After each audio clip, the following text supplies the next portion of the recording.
Hiya! Welcome to Dia. Synthis. I recently finished a series where I summarized and ranked how scary I found each and every episode of the hit horror podcast, The Magnus Archives. If you're unfamiliar with that series, I recommend either watching my summaries first or giving the podcast itself a listen, as this video is going to contain spoilers. For those of you who are familiar with the series, or just don't care about spoilers, keep watching this video, because today we're going to summarize and rank all 15 of the Magnus Archives entities.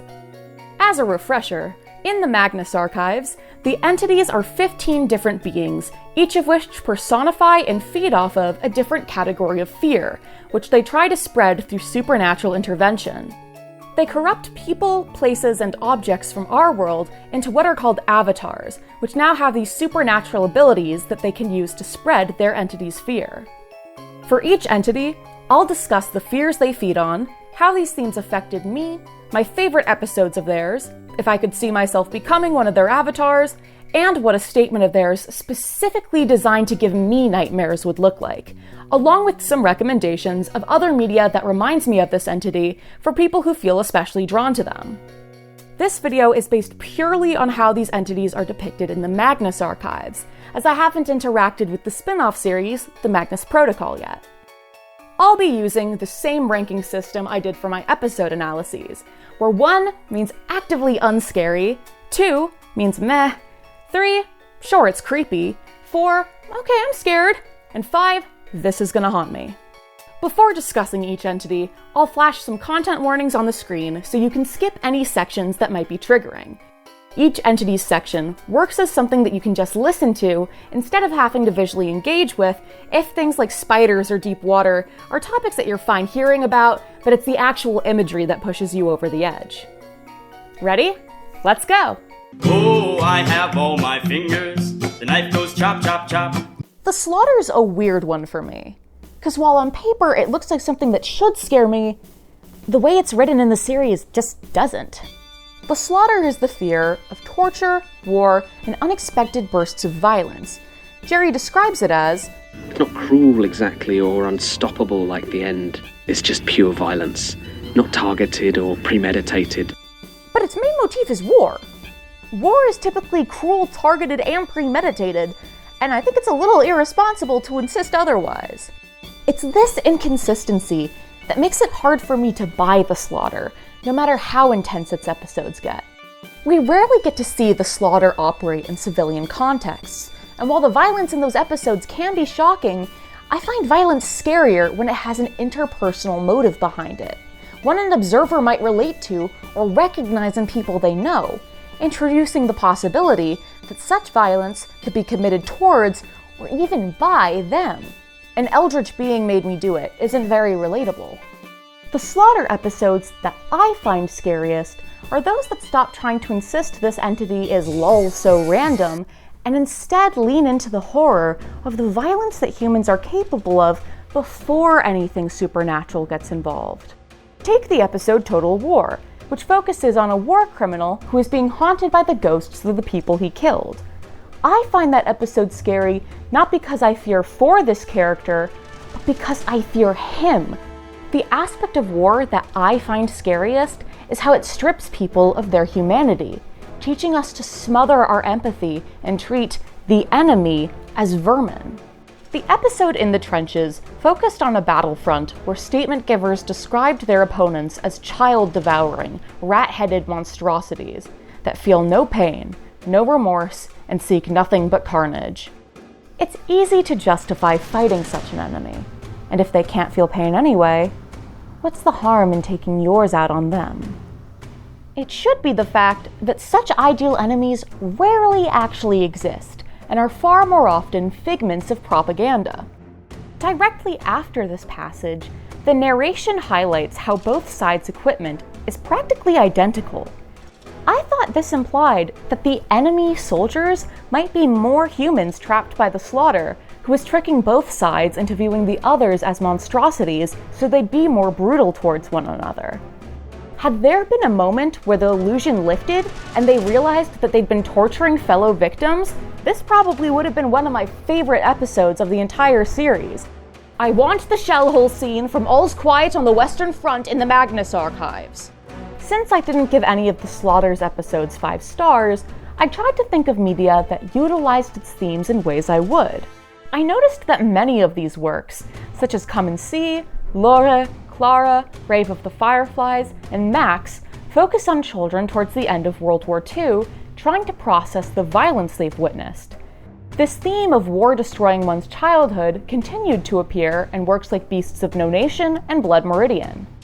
If I were to come up with a slaughter statement specifically designed to scare me, it would focus on an occupied city where children are being included in the collective punishments for the alleged actions of their countrymen, despite these actions being things the kids had no say in or comprehension of. As for non-war related media, there's plenty of splatterpunk and slasher works that suit the Slaughters style, but I'll be the first to admit I haven't really engaged much with those genres. If you are a fan of slashers though, I cannot recommend My Heart is a Chainsaw enough. The Slaughters avatars crave carnage. They're often soldiers, slashers, or for some reason musicians. Never really quite got that. Hi, Daya here with an interjection. Since recording that, I have gone to a concert with a mosh pit for the first time, and I get it now. While I do play bass guitar, and I did have a weird fixation on the 7-year war in middle school, and I do genuinely dress like this, I don't think I'd make a good Slaughter avatar. I'm simply too squeamish. But House of a Thousand Corpses, musical and murderous Firefly family would fit right in. Had the Slaughter been utilized differently, it could have been so much scarier. But with what the series gave us, I can only give it 2 stars. I hope you die in a fire. The Desolation is another entity that's focused on pain, with some destruction, loss, and fire imagery thrown in as a treat. It's also another I would have found scarier had it been put to better use. Its episodes often prioritize the lore surrounding its avatars, the Cult of the Lightless Flame, over actually trying to scare you. And yet despite all these lore dumps, I still constantly forget that the Cult of the Lightless Flame is the Desolations group and not the Darks. They literally have Lightless in their title. Way too many Desolation statements, at the end of the day, are just, and then there was a fire. A ghost fire, and the fire was a metaphor, which gets old pretty fast. If an actual fire is in front of me, then yeah, I'll be cautious, but the thought of being burned or surrounded by fire doesn't really linger in my mind. I think a big part of this was my upbringing, as I've never lived anywhere that was at particularly high risk of wildfires, and I grew up surrounded by firefighters. While logically I know the harm that fire can cause, in practice I barely interact with it outside of the controlled flames of my stove or candles. To a certain extent, I think the way that characters in Pokemon or Avatar can spew fire around with only occasional consequences has sort of desensitized me to it. But I've never felt drawn to fire either, so it's not like I'll be joining the Cult of the Lightless Flame. I tried to think of moments where fire has successfully scared me, and one scene that came to mind is from the Netflix show Russian Doll. In this series, the main character is stuck in a time loop that resets every time she dies. In one of these loops, she's just sitting there with a friend who lights a match, and the entire apartment erupts. Gas explosion. While this scene was shocking, I initially found it funny. At least until the main character wondered if these other timelines went on without her. And if in all the ones she was dead in, no one knew to warn her friend about the leak, dooming her to die as well. That's the thing about the Desolation. The fire is just a mask. The real fear is, well, the desolation, the destruction and loss that you don't see coming. Fire is hard for me to fear through the barriers of fiction, but the loss of a loved one? That can slip past any wall. How fitting, then, that my favorite aspect of the Desolation is Agnes Montague's arc, in which she is killed by her fellow cult members for daring to fall in love. Burning Desire was already tragic enough as an episode, but the way that future ones expanded upon it made it all the more devastating. I wish that we had gotten a statement from Agnes herself, but I get that we probably didn't as a meta way of accentuating her lack of autonomy. If you want more media that turns the loss of a loved one into the blazing destruction of everything you've ever loved, I'd recommend works like Berserk, Midsommar, and Saga. Actually, Saga's behind me right now. Yeah! I guess I have one fear regarding fire. The fact that my dog wouldn't be able to escape it without me. Back in college, there were times that the fire alarm would go off in my dorm while I was out without my dog. The thought of her in there, wondering when I'm gonna come back, wondering if I'm alright, what's going on? I need to go hug her, fuck! Since Agnes Montague is really the only aspect of the Desolation that ever made me feel anything, I can only give this entity 2 stars. Sweet bud. Okay, things are about to go from 1 to 100, or more accurately 2 to 5. The flesh is the fear of bodies, having yours changed, consumed, critiqued. It is the fear of being butchered and the guilt of being the butcher. In my mind, the flesh is easily one of the series' scariest entities, and the musings about its nature felt like things that I should be discussing with my psychiatrist. Almost every fear it feeds upon is one that I've grappled with at some point, from the guilt surrounding one's food choices to the belief that one's body is repulsive. Beyond that, it linked these fears of eating and body imagery to another fear of mine: cannibalism. I used to have visceral reactions to the concept of cannibalism, to the point where hearing about it, even within the realm of fiction, would make me feel physically nauseous, sometimes up to hours afterwards. As I grew older, I started to feel immature for letting cannibalism affect me this much, like it was a weakness of character. So, I embarked upon a self-imposed cannibalism exposure therapy regimen where I engaged with fiction about people getting eaten in order to desensitize myself. Was this healthy or necessary? No. But looking back, is it hilarious that as a 17-year-old I was like, this is what I need to be doing to improve myself? Yes. By the time I was in college, cannibalism as an artistic and literary motif had become a full-on special interest of mine, and I made my friends visit a cannibalism exhibit with me for my birthday. Hang on. Am I saying that I became a flesh avatar to keep it from preying on me? Maybe so. When I infodump about cannibalism, is it partially so that I can feel superior to those who have not yet opened their minds to the artistic merit of eating people? What about non-human meat? I am often torn when it comes to the ethics of eating this, as on the one hand, the food industry's treatment of these animals and its environmental impact has been absolutely horrific. And on the other, everything the food industry does is in some way horrific, and we do need to eat.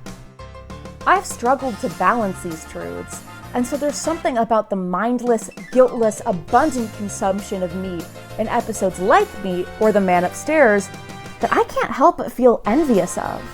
I have an entire playlist of songs that suit this theme, such as Be No Me by Maratu, Butcher Vanity by Vain Lily, A Little Priest from Sweeney Todd, and Sweet Bod by Lemon Demon, which, by the way, is my cooking playlist. There is a horror to hunger. The way it can never truly be sated, just temporarily held back. Media like Raw, where characters deny food cravings only for these to build up into a drive to consume human flesh, speak to me as someone who has struggled with disordered eating. I do not want to eat people, but the metaphor of cannibalism communicates how guilty and monstrous simply consuming a meal can make someone who has disordered eating patterns feel. I could praise the opening monologue of Killing Floor for capturing this guilt until my teeth fall out. Another favorite flesh episode of mine is Trail Rations, in which a woman is begged by her dead husband's corpse to eat him so that she won't starve. But enough eating people. Let's talk about body image. As a disabled person, the episode Processing Line really shook me, as it followed people being dismembered only to be told that each and every part of them is utterly worthless. No organs worth donating, nothing that can be used by science, not even a limb that's worth eating. For a flesh avatar to turn down eating you, you really must be worthless. If Processing Line resonated with you as well, give The Substance or Repo the Genetic Opera a watch. But if you really want to scare me, you want to make an episode that I could never desensitize myself to. You're gonna have to go where the Magnus Archives never dared, into reproductive horror. I understand why they never touched on this topic, but the concept of one's body being used to incubate something against your will, and people caring more about your potential to create life rather than the actual current life you 100% have, is a horror that none can match in my eyes. While the Magnus Archives never touched on this horror, Splice, Mother, The Handmaid's Tale, Alien, and You're Going to Make a Great Mother One Day are all horrific examples of it. Oh, horrific tone tag complimentary. Congratulations, Flesh. You get 5 stars for making me feel sick. And speaking of sick...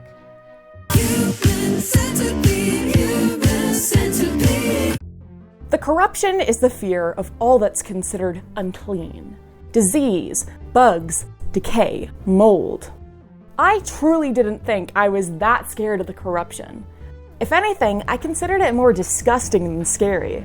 Yet when I looked back at how I'd ranked its episodes, I was surprised to find how highly they were skewed. I think the reason I underestimated it is because while its imagery scares me, these are fears I feel capable of facing. I've had to deal with bug infestations before, and while there's always that initial jolt of fear when you find a swarm of ants, a fresh batch of maggots, or one single wretched cockroach, at the end of the day I've had to put on my big boy boots and deal with it. It's gross, and it's uncomfortable, but I've always survived. When it comes to the corruption's health-based horror, as a disabled person, I feel like I'm kind of desensitized to a lot of the symptoms that the series expects you to find shocking. What is the rash-based horror of taken ill to a person with successfully treated eczema? I'm so used to being on the receiving end of other people's revulsion that in these episodes, my gut reaction is to empathize with the sick characters. Said characters rarely even get to narrate the statements they star in, as almost all corruption episodes are told from a witness's point of view so that we can bask in an outsider's revulsion. What scares me most about this entity is how it pertains to relationships, as the corruption it's named after can be more metaphorical, encompassing toxic dynamics. Many of its avatars, Jane Prentice being the main example, are so lonely or self-hating that they let bugs live beneath their skin and have lost their sense of where the hive begins and they end. My favorite example of this appeared in the episode Nesting Instinct, where a man was so desperate to form a family, for any sense of connection and purpose, that he let a beetle lay its eggs inside of him. I guess the Magnus Archives dabbled with reproductive horror after all. If you really want to scare me, keep playing off of these toxic relationship dynamics. It's low-hanging fruit to write a story where after killing one bug, a whole swarm comes to avenge it. But I want to see a statement that explores the consequences of having empathy and leaving a bug alive. What happens when you let others push these boundaries, letting them come into your home, eat your food, and cause a mess without consequence? What else will these bugs invite? Most corruption episodes would feature a protagonist who's lonely enough to find these new roommates comforting. But I want to see a protagonist who does find them disgusting, but just doesn't have the backbone to do anything about it. Give me someone who starts to hear the bugs and doesn't want to. Someone whose ears are overwhelmed by their voices, their demands, but has so little faith in themselves that they accept this treatment. Why are you doing this? Because you let me. My favorite corruption episode is Love Bombing, which focuses on a cult that on the surface seems loving and affectionate, but all of this is a farce in order to ensure conformity. Honestly, it reminds me a bit of what it's like doing theater. Another stellar episode is Sick Village, in which an entire town has become infected with a disease, but everyone tries to hide that they're sick while hypocritically accusing and punishing others for being carriers. Honestly, it reminds me a bit of what it's like being on Tumblr. I could never be a corruption avatar, as I simply find its imagery too disgusting. But if you're into it and want to check out more works from beyond the Magnus Archives, I'd recommend giving The House and the Bay a watch. If reading's more your style, and you're interested in the unhealthy relationship aspect of it, consider the book Ghost Eaters, or Tinian and Simmons' comic adaptation of Dracula. Congratulations, Corruption, you get 4 stars!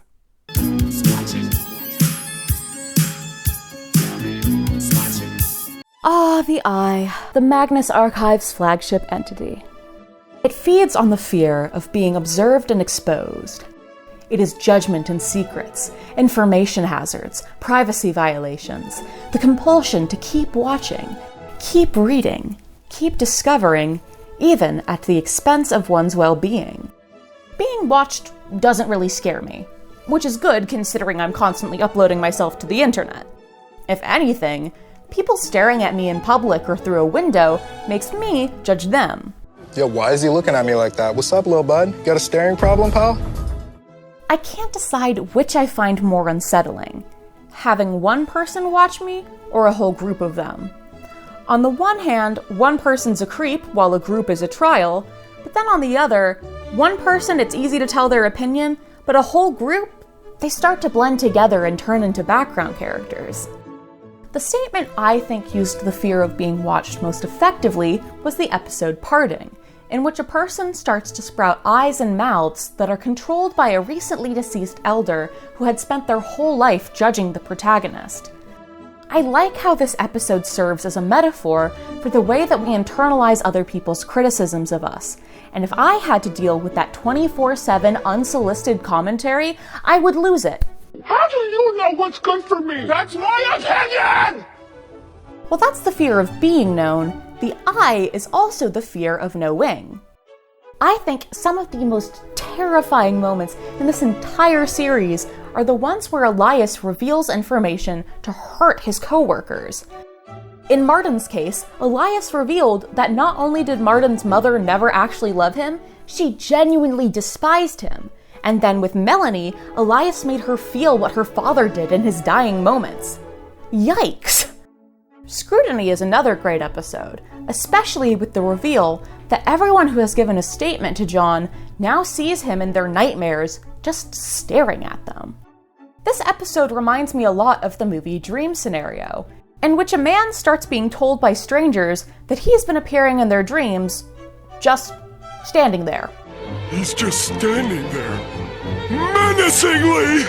It also reminds me of the Black Mirror episode White Bear, where a woman is tormented in front of dozens of bystanders who do nothing but film her.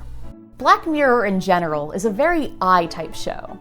Episodes such as Crocodile, The Entire History of You, and Eulogy explore the consequences that could come from being able to replay one's memories for other people to view. In the episode Shut Up and Dance, characters are filmed without their permission and blackmailed with that footage. In Joan is Awful, a woman finds out that her life is being streamed as a television show, but with edits that twist the context to portray her in an unfavorable light. The episode Nosedive creates a caste system that's based on one's virtual rankings, and I wish the Magnus Archives had done more episodes that focused on the intersection between the eye and social media. Think of all the fear, rage, and anxiety that those platforms intentionally cultivate. Give me an episode where someone finds an account they've never heard of before, has cultivated a call-out post about them. Fill it with information no one else should feasibly have, such as web searches, credit card purchases, messages from more than 10 years ago, things that were never posted but maybe sat in the drafts at one point. Give me a sentient internet that has been building a case against you for years to get you off of it. I don't feel especially drawn to the eye, but I could see myself becoming an avatar of it, as I do love to learn and have worked in archives before. My way of coping with the flesh by overexposing myself to and trying to learn more about it definitely sounds like an eye avatar type tactic.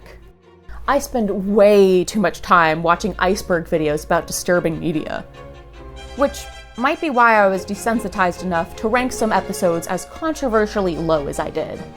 When I hear that something contains controversial content, that just makes me want to check it out more so I can form my own opinions.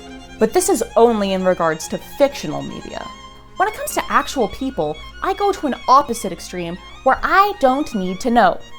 Your business is your business, and barring cases where there's potential for genuine harm, if I know something about you, I want it to be because you chose to make it public, not because I stuck my nose where it didn't belong. I can excuse cannibalism, but I draw the line at being a busybody. Invading other people's space as an eye avatar would make me feel so much guilt that the eye could just shut the archives down and feed on me. Problem solved. 3 stars for the eye.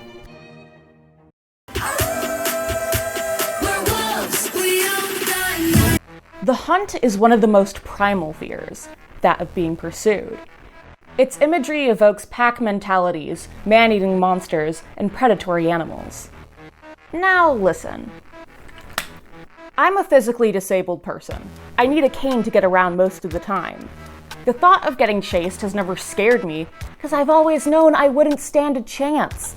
When I see something coming quickly at me, I might flinch, but I mostly just go, guess this is it. So, I don't think the hunt would find me very fun to play with. Perhaps a persistence predator, one that's slow enough for me to outrun, but dedicated to keep following me until I can't anymore, would be scarier. But both the monster from It Follows and the immortal snail fit this bill, and neither have ever scared me. Another thing working against the hunt's favor is all of that canine imagery. I can never find it in me to be scared of a fictional dog. Not Smile Dog, not Cujo, not Scrappy Crappy Doo. Unless the dog's in danger, I'm not feeling any fear. Plus, while I do not want to fight any dogs, I feel pretty confident that if it came down to it, I would emerge victorious. Sure, I can't run, but I can swing my cane pretty hard. Whenever hunt avatars start going all pack, pack, kill, kill, I am a wolf, Aroo! I go, furry. The one hunt avatar I find hard to label as haha furry is Daisy, as she feeds on people's fear of the police, which in my country is no laughing matter. To be completely honest, the first time I listened to the Magnus Archives, I felt this sense of numbness overtake me whenever Basira or Daisy appeared. I think this was because I didn't yet know if the series was going to glorify their role within the police or critique it, and I think I was trying to protect myself in case they went with the former. Fortunately, the series went with the latter path, and now I'm able to appreciate them more as characters. My favorite hunt avatar is easily Julia Montauk. I love her arc of becoming a hunter to escape being the hunted, along with the tragic dynamics between her family and the People's Church. The Murder Club from Thrill of the Chase and the werewolf from First Hunt are further favorites of mine. But alas, as much as I love the hunt's canine imagery, I'm not chasing anyone. I do not care, I do not have the energy, I am not becoming a hunt avatar. If I'm not part of the pack, then that means I'm the prey. But how would the hunt prey upon me? I mentioned feeling tense around police, and that got me thinking about other abuses of power. Other types of predators. The writer behind the Magnus Archives said very early on that they didn't want to depict sexual assault within the series, as they felt doing so would be exploitative. While I completely understand where they're coming from and respect this decision, if you're discussing the theme of being pursued with someone who has experienced or is at an increased risk of experiencing this type of violence, these themes are still going to come up for us. How easily the hunt's wolf imagery could bleed into so-called alpha and sigma males, who treat dating as a hunt and people like me as their prey. There's a story from the anthology Never Whistle at Night that plays with these themes in a way that I, as a survivor, found not only respectful, but empowering. The story Hunger depicts a white man following a native woman home from a college party, but just when you think he's going to attack her, she and her cousin turn the tables, revealing that this was an ambush for him. The intro to Never Whistle at Night was written by Stephen Graham Jones, and I recently finished one of his books, The Only Good Indians, which put an interesting spin on hunting horror by depicting a herbivore as its killer. If you want video games that play off of the hunt's themes, Resident Evil, Phasmophobia, Amnesia, Five Nights at Freddy's, and Dead by Daylight all have hunt aspects to them. The Hunger Games and Battle Royale type stories where everyone has to fight to the death are further good fits for the hunt. But come on, we all know who the best hunt avatar would be. Yourself here! Oh, poor Hunt. You only get 1 star.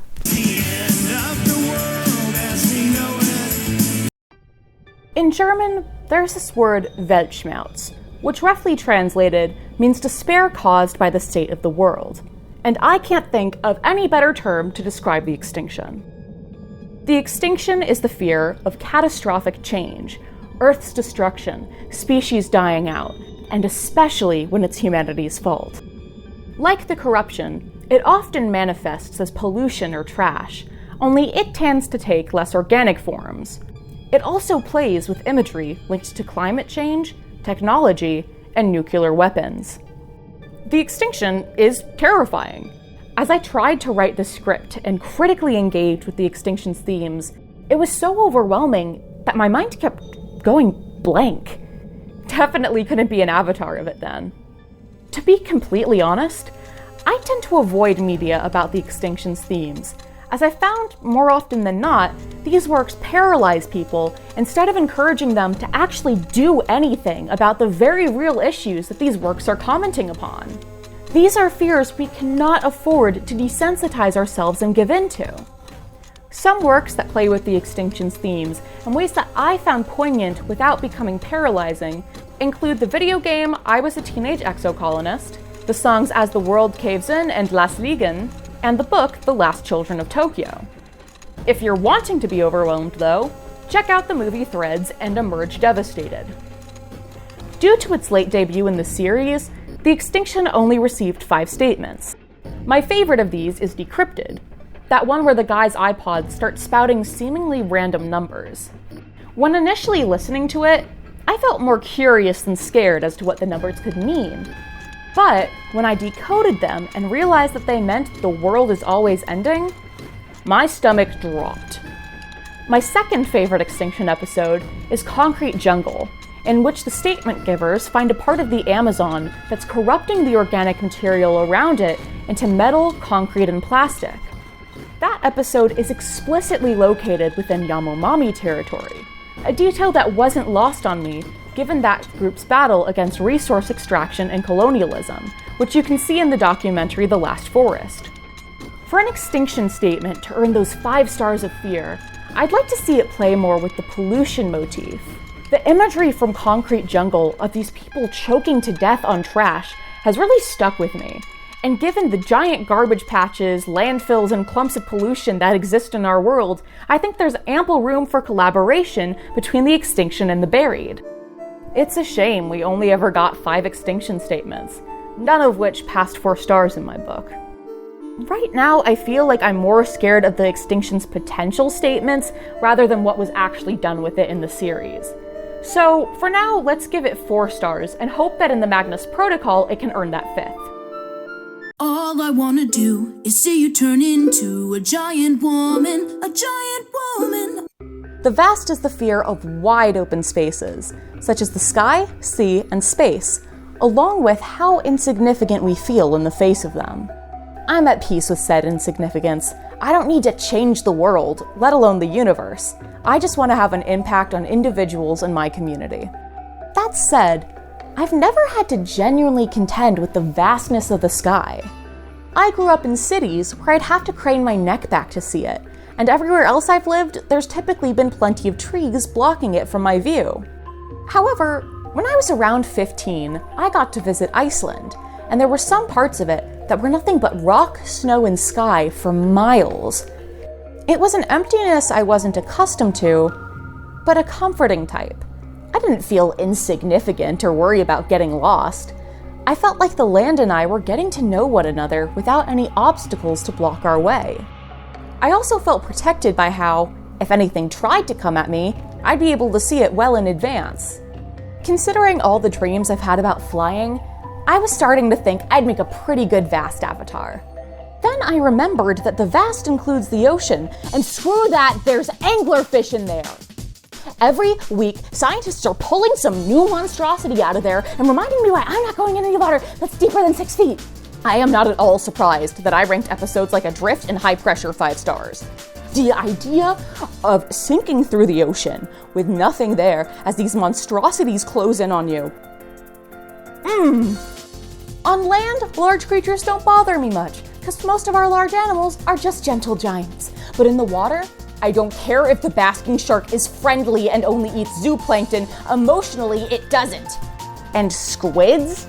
You need to choose between being that big and being a bastard. You don't get to be both. As for space, the way I see it is if we leave it alone, it'll probably leave us alone. It has so far, bar the occasional meteorite, sorry dinosaurs. If there is a threat out there in space, I figure that either I'm not gonna live to see it, or it'll destroy the Earth so fast that I won't even process it. I'd probably feel afraid if I was out in space, but the lovely thing about that is realistically, I'm never gonna go there. Although it would be hilarious if Simon Fairchild occasionally kidnapped people who were scared of space and then shot them up there in rockets to feed the vast. Even for those of us with feet on the ground, the vast can continue feeding on us by exploiting our fears of heights or falling. While hearing about vertigo in episodes like Ex Altiora did little to scare me, actual vertigo does give me the heebie-jeebies. I know that I have bad balance. Again, cane user. So I always have to stay far away from any edges. I mentioned earlier that I often dream of flying, but when I do, I also have to grapple with my fear of falling. Given my mobility issues, I fall a lot and am more likely to get hurt when I do so. Because of this, and as silly as it may sound, slippery surfaces terrify me. My feet should stay where I put them, not slide around against my will. If you really want to give me a panic attack, show me a statement where someone is trying to cross a glacier, only to slip and slide down a slope of pure ice where they can't gain any traction to slow themselves down. Have them plummet into the dark ocean below and burst to the surface, but when they try to climb out, the cliffs are too steep, the surface too slippery. As they try to figure out what to do, have them see an unfathomably large maw rising from the depths to swallow them. Have them try to swim away, and have it not matter. Have this creature suck them in like Charybdis, and don't let them die. They are little more than bacteria, something small and insignificant, destined to drift alive down this creature's digestive tract and re-emerge wishing it had just killed them. Have I ever mentioned how terrifying I think Finding Nemo is?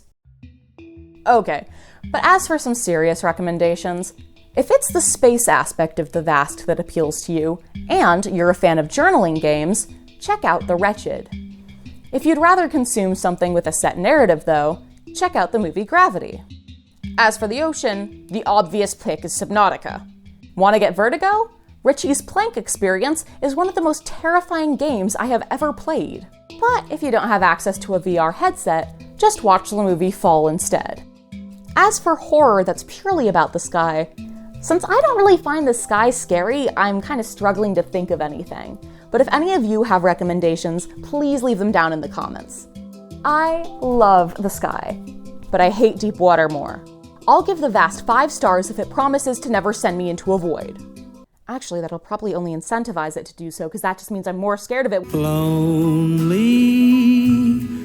My dog has decided that she is now a YouTuber too, and she will be co-hosting the Lonely section with me, not because she is an avatar of it, but because she is the one who can destroy it. The lonely is the fear of isolation, both physically and emotionally. It is failing to connect with others, being denied support, and the sense that nobody is coming to save you. It's the fear of being abandoned and the fear that you might deserve it. It is often linked with motifs such as traveling, cold environments, family, and crowds where everyone blends together. I feel like my appreciation for the lonely has increased over the years. When I first listened to the Magnus Archives in high school, sure, I pitied the lonely's victims, but it didn't really scare me. The last time I re-listened to the Magnus Archives, though, was during my senior year of college, a period during which I was grappling with a lot of regrets. There was the regret that, sure, I had friends, but I wasn't part of anyone's friend group. There was the regret that I had put so much effort into building relationships with certain people, only to realize that these people were never going to give that effort back to me. Regret that I would be graduating college without a lot of the memories I thought you were supposed to make during it, like going to a concert or sneaking out with friends. Within the fog of these regrets, the lonely became so much scarier. The lonely episodes that affect me most are those that involve being rejected by people who you should be able to rely upon. Take, for example, the narrator from Alone, who is barred from attending her own fiancé's funeral by his biological family. Or there's the ongoing arc of Martin's mother taking her hatred towards his father out on him. Another of my favorite Lonely episodes is Cul-de-sac, where a man finds himself in this endlessly repeating suburb that's devoid of people, except for those who the isolation has driven dead. This suburban setting was perfect for a Lonely episode, especially with how the suburbs were designed for everyone to stay in their house, their yard, their bubble of individualism, and tune out the outside world. Most suburbs have no third spaces, no benches, no parks, no shops to hang out around. If you want to do that, you have to go into town, but to go into town, you have to have a car. For people who can't drive or own a car, they are reliant upon favors from others to meet these needs. Favors that might be denied, might be used against them. This might sound weird, but Cul-de-sac kind of reminds me of the SpongeBob episode Gone, in which the titular character wakes up to find Bikini Bottom deserted, without a hint of what has happened. At the end of the episode, everyone returns and reveals that they had been celebrating a holiday called National No SpongeBob Day, in which they all get to be free of him for a time and celebrate by destroying effigies of him. While this ending was played as a joke in the show, as a kid who was ostracized for their autism, this ending absolutely devastated me, because this concept that other people know they would be happier if you weren't around and actively celebrate your absence was what I experienced at school every day. In such a situation, doesn't forming friends become inherently immoral? If you actually cared about these people, wouldn't you want to free them of yourself? Sometimes, the lonely plays with one's sense of duty, the sense that only you can do this and mustn't ask anyone for help. Give me a statement where someone offers to sacrifice themselves for their loved ones, only to realize their loved ones are looking forward to them being gone. SpongeBob is not horror, nor is the fable The Hare and Many Friends, but both feel like they are to me. In this tale, a hare is being chased by dogs and begs the larger animals to shelter her. None of them are willing to inconvenience themselves when there are others around who could do so. But, since everyone is thinking this way, in the end no one offers her help, and the hare dies alone. It's always rubbed me the wrong way how this tale tends to be portrayed as an admonishment of the hare for having too many friends, instead of a critique of said friends for being bystanders.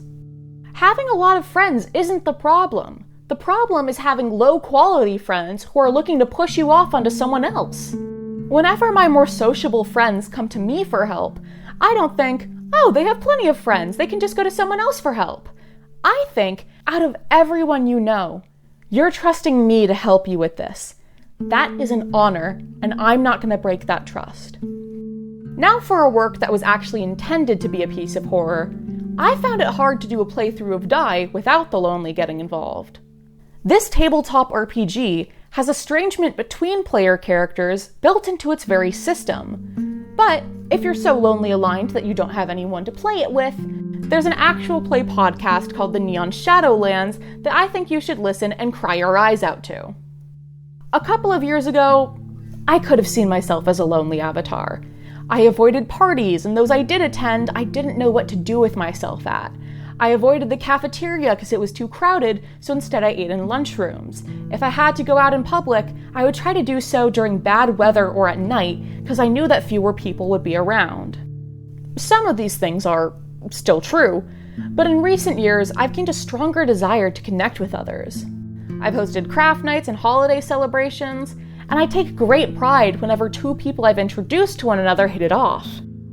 The power I feel helping others feel less alone is so much more rewarding than any I convinced myself I was getting out of being a loner. 4 stars for The Lonely.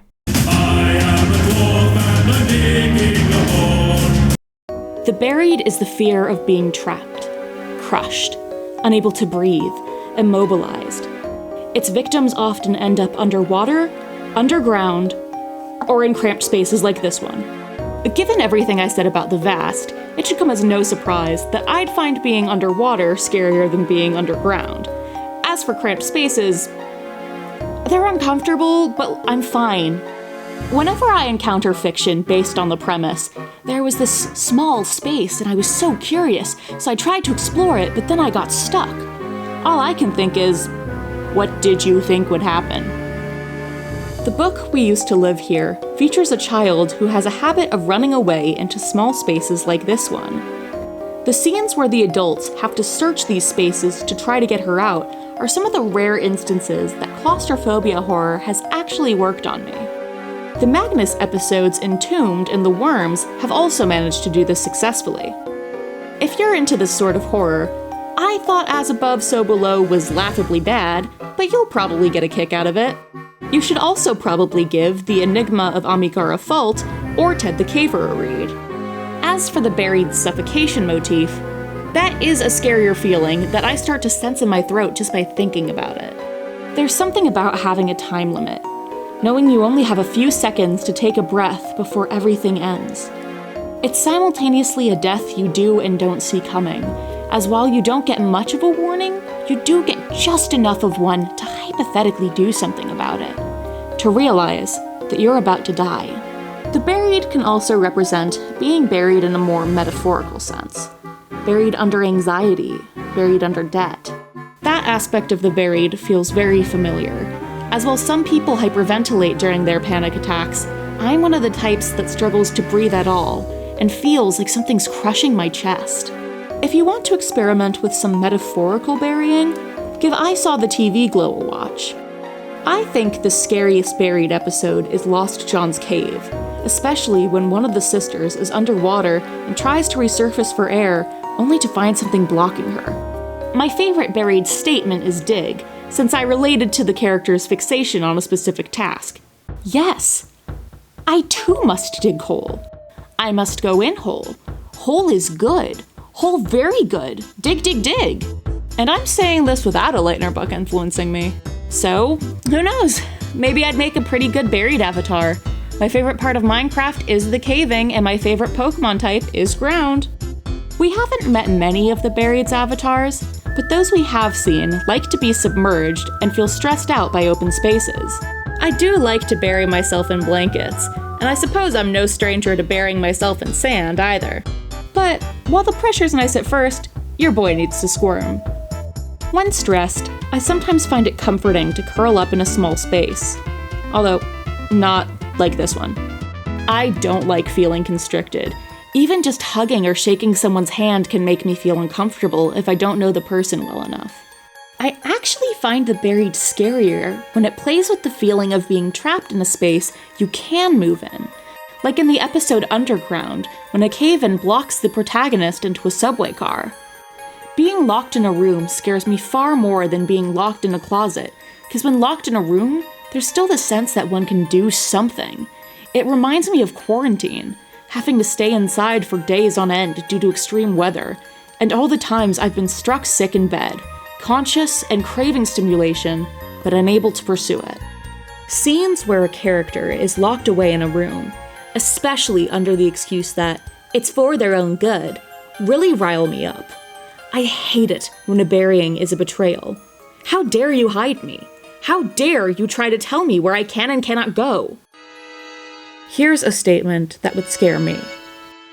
You are trapped in a car with someone you once loved, but you're not sure if you do anymore. Someone whose presence, even if you weren't in a 2-ton vehicle going 80 miles an hour with, makes you feel smothered. They are mad. So mad. And there's nothing you can do about it. So you just stay quiet. Cling to the door and hope you make it to your destination. Hope that there is a destination, and that their plan isn't just to keep driving so you won't be able to leave. 3 stars for the buried. Darkness. No parents. The blanket never did anything. The dark is the fear of, well, the dark, and all that could be lurking within it. It is associated with blindness, the cold, and dark water. I'm confident that I could adapt to being blind, and I don't mind the cold. So the only thing on that list that really scares me is the dark water, because the dark water is where the fucked up fish are. If I'm on land, the scariest thing about darkness is that since I can't see where I'm going, I might accidentally step on a Lego. But if I'm in the water, the scariest thing could be anything because I don't know what the fuck is down there. One could argue that's also true about being on land, but what you need to understand is that I am an arrogant bastard. I regularly go on midnight walks in the woods without even bringing a flashlight because I just trust my eyes to adjust. Back in college, I knew this one trail on my campus by heart. I could walk it even in complete darkness, where if I'd had a flashlight, it would have been smothered by the fog. The concept of monsters that lurk in the dark doesn't really affect me, because what am I if not a monster that lurks in the dark? On these late night walks, I've encountered all sorts of creatures, and we've always just let one another be. When I hear odd noises at night, I make more back so that whatever caused them can be aware of my presence, and I've never been murdered yet. When left in the dark for too long, people are known to hallucinate, their minds trying to cope with this lack of stimulation. Because of this, people who experience sleep paralysis, which is when you wake up but can't move your body yet, often report sensing so-called sleep paralysis demons. Yet when I experience sleep paralysis, most of my hallucinations have been of someone trying to comfort me, and I wonder if this is due to my different attitude towards the dark. When I'm overwhelmed, darkness is comforting. It hides the source of stress from me and hides me from them. Because of this, I struggle to find any of the Dark's episodes truly scary. And while I gave 4 stars to A Father's Love, the part of that episode that scared me was Julia losing her only remaining parent, not the creature that chased her. I mentioned Lost John's Cave in the Buried section, which blends elements from both the buried and the dark. But the parts of it that scare me are all the formers, along with the narrator's betrayal of her sister. It would be possible for the dark to scare me. As I mentioned earlier, I don't like dark water. And a crossover between the dark and the vast, where while walking down the stairs at night, a step that should be there isn't, and the person ends up falling into a void, would be effective for me. Since the dark can also work in a more metaphorical sense, encompassing that which we do not know, my attitude that your business is yours and mine is mine is another point in favor of me being a dark avatar. I'll admit, there can be comfort in not knowing things, in tuning out the news and other people's problems. But while that's comforting, I find it irresponsible. The dark expects its avatars to follow it blindly, and I just can't see myself putting up with that. I am constantly asking why and trying to plan ahead. Plus, almost all of the Dark's avatars are members of the People's Church of the Divine Host, and that group is lame. There's no pizzazz. Also, what about the Dark avatars that aren't Christian? Do they have their own groups? Is there a synagogue of darkness my Jewish ass could join, where we hate on Hanukkah and our favorite plague is the 9th? As for media recommendations, I've heard that Lights Out and Darkness Falls are good, but I haven't seen them myself yet. Skinamarink bored me, but if you're scared of the dark, it'll probably impact you.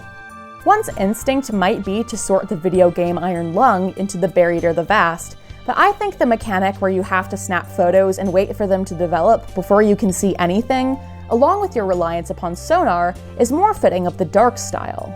There's also another video game with a similar mechanic, but I'm blanking on the name right now. I will add it in post. Oh, dark. Only a single star upon you. Which actually, you'll probably appreciate, because then there's less light around. The giant enemy spider. The web is the fear of being controlled, puppeted, manipulated. It stole its spider imagery from the corruption, its puppet imagery from the stranger, and its nosiness from the eye, which makes it easy to confuse with literally any of those entities. My feelings towards the web are similar to those I have towards the eye. I don't think it's scary, I just think it's an asshole. Yeah, sure, edgelord. You're so manipulative.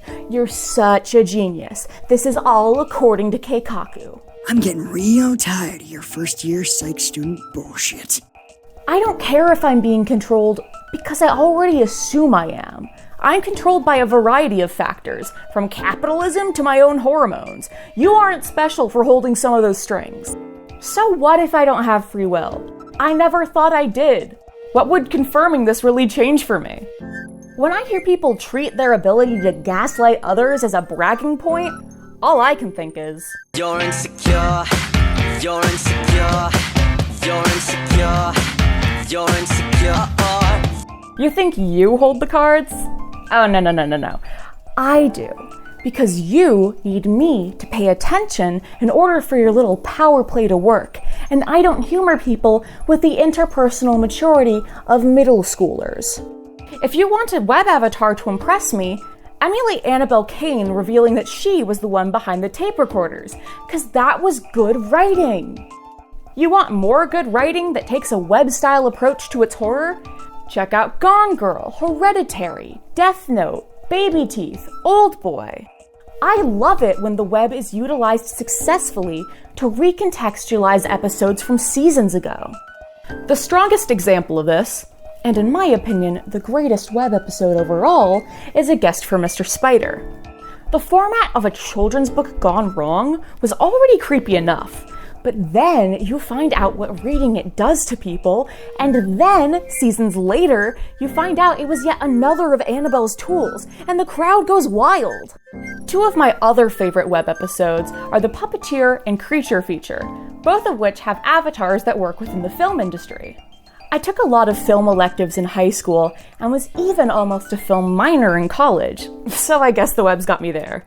And okay, being a web avatar would be a pretty fun power fantasy, but I don't think I have the patience for it, be it for one of Annabelle's long-term schemes or for dealing with other web avatars.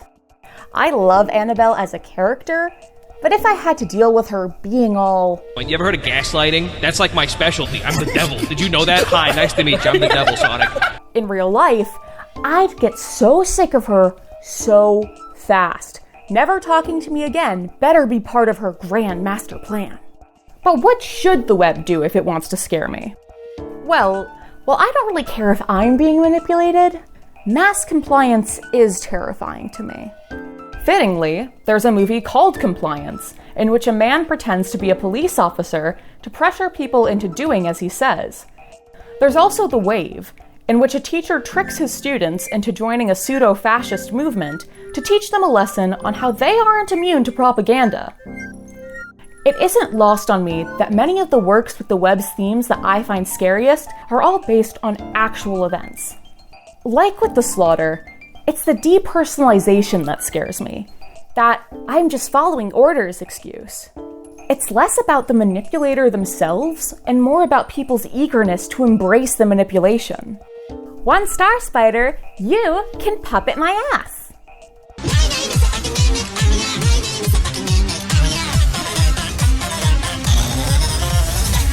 The Stranger is the fear of the uncanny valley and all that which falls within it. Mannequins and dolls, robots and clowns, imposters and identities. Its motifs include skin and the circus, with most of its avatars being members of the circus of the other. Sorry lads, but the circus does nothing for me. I haven't been afraid of clowns since I was 6. Circus horror tends to be based around people's fears and fascinations towards disabilities, and as a disabled person myself, who's used to sharing community with other people that circuses would like to put in their freak shows, this type of horror just makes me roll my eyes. Oh no, people whose skin is too stretchy and move their limbs weird. I'll see them in the EDS support group. While I do have some traits one would associate with a stranger, it's for the aforementioned reasons that I wouldn't want to be one of its avatars. I don't mind showing off my stretchiness for friends, but it's annoying when strangers treat it as a spectacle or some source of revulsion. Plus, the circus is something I only want to visit occasionally. Being constantly surrounded by clown imagery would get on my nerves fast. Also, my best friend is scared of clowns and I don't want her to stop hanging out with me. So what about the stranger's other motifs? I don't think I could find a doll scary, even if it was coming at me with a knife. As for mannequins, whatever. I worked in costume construction, I'm used to those things. With robots, again, I just don't care. Although I suppose that as a kid, I did find the parts of Five Nights at Freddy's and Sonic where people got turned into robots scary. As for creatures like the anatomy students, which are other species trying to pass as human, controversial take here, but that's just not my business. You do you, love is love.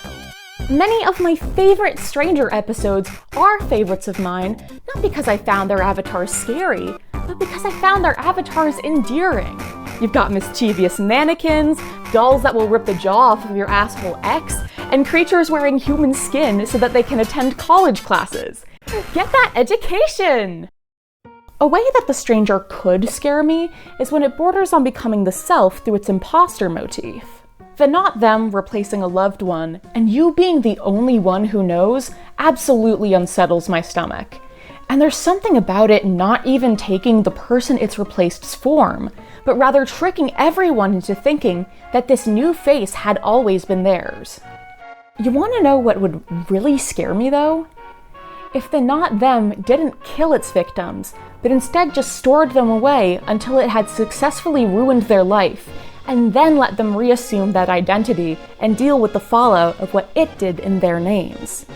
The movie Cam does a great job playing off of this fear, in which a virtual star's doppelganger starts streaming under her identity and performing acts that she wouldn't have consented to. Doppelganger horror can also explore the conflict between who one is and who others want them to be.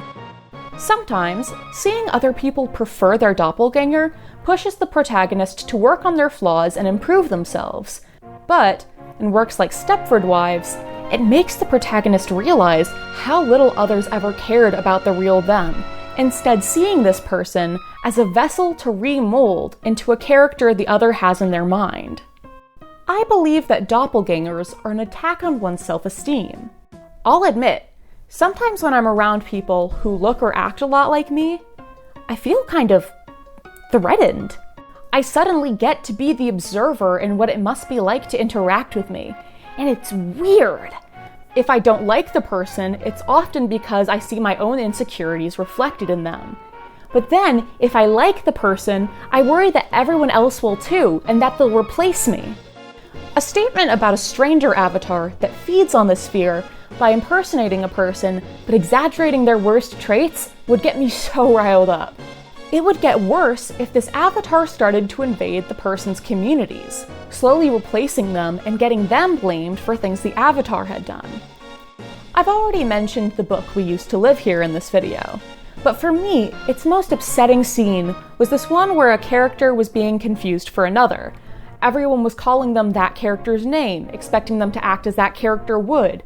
The horror of being called the wrong name, pushed into the wrong identity, punished for not fitting the concept others want you to be, it hits especially hard for me as a trans person. Okay, Stranger, 2 stars.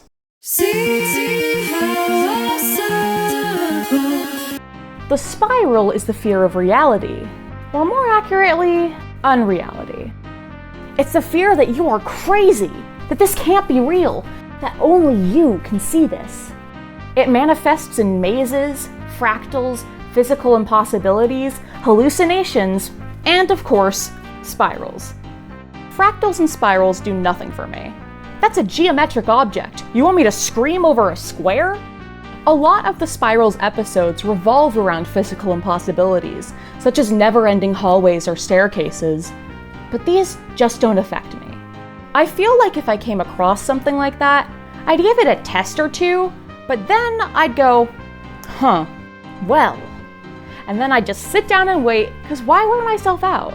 I would assume I was having a mental health episode, and would try to wait for it to pass, or for someone to intervene. The Spiral's avatar would have to physically show up to try to provoke me. But then we'd have the same problem that I do with the hunt, where I know there's no point in running, so I'm not gonna try to. So the two of us would just be standing there, staring at one another awkwardly. Spiral avatars like to twist reality, make people doubt themselves, eat hot chip and lie. They often have twisted forms, like a smile that's too wide, or limbs that are too long. But, like I mentioned in the Strangers section, that's just what having EDS is like. Alas, while Michael and Helen are 2 of my favorite characters in the entire series, I don't think I'll be joining their ranks anytime soon. Gaslighting others and intentionally triggering people's symptoms are moral boundaries that I'm not willing to cross. And I'm not a liar, I'm a storyteller. There's a difference. The Spiral episode that I find scariest is probably Wonderland, due to its depiction of medical gaslighting, which I think any disabled person, or honestly, person with a uterus who has ever been in pain, can relate to. My favorite Spiral episode, though, is easily Another Twist, as that's when Helen became the distortion.